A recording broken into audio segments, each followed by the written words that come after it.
Begin with the latest on the coronavirus pandemic. Australia is bleeding $4 billion every week. Restrictions are in place, with the government today pushing to bring the nation back into business.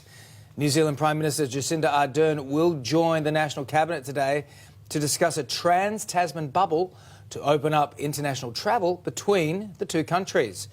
Mark it in the calendar, the plan to get students back in the classroom and open restaurants in Queensland within weeks, as millions in Italy taste freedom as the world's longest coronavirus lockdown comes to an end. And taking a look at the latest numbers, more than 6,800 Australians have been diagnosed, 96 have died and more than 5,800 have recovered. Promisingly, South Australia, WA and Tasmania have now all had a number of days with no new cases. Let's go live to our team of reporters, and first to Jonathan Kersley in Canberra, where there's an ominous warning for our economy. Jono, Treasury have crunched the numbers and it's pretty nasty. Yeah, not good at all, Ali. The Treasurer will today warn the economic restrictions could cost $4 billion a week to the national economy, $50 billion in the 3 months to June. These are quite simply staggering numbers, revealing the cost of the cure for this virus. The big hit has been consumption. Despite the panic buying over toilet paper, paper towels and things like pasta, it's fallen almost 20% nationally since the start of the year.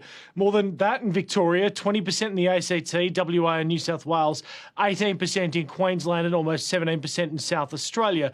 The government does want to get parts of the economy moving again, and Josh Frydenberg warns the longer people are unemployed, the harder it will be for them to find jobs. Unemployment is expected to reach 10% by the middle of the year, but that could get much higher if the government's massive financial assistance packages just stop in September and all restrictions are eased. Hospitality, tourism, the arts are all being hit hard. More than 1 million jobs have been lost, and while there is good news on the health front in battling the virus, the Treasurer warns even with the best medical minds focused on a vaccine, it so far remains elusive. And that, Ali, is the big issue. Things like international travel won't resume until there is one, although we could be able to get flights to New Zealand in the near future, with their Prime Minister Jacinda Ardern to join National Cabinet today to discuss a trans-Tasman travel bubble, while state and territory leaders will continue to try and work with the Prime Minister to map a way out of this crisis. But the remainder of the world will remain locked off. Social distancing will stay until that elusive vaccine is found. Jonathan Kersley in Canberra, thank you. An influx of students across Queensland will step back into the classroom next Monday, with select grades given top priority under the staggered plan. Jessica Millwood is in Brisbane with the details. Jess, which students will go back first? Good morning, David. Well, this all happened a lot quicker than we all thought, with the Premier announcing that Prep, Kindy, Year 11 and 12 will be back in the classroom from Monday. Things will then be reassessed on May the 15th, so next Friday.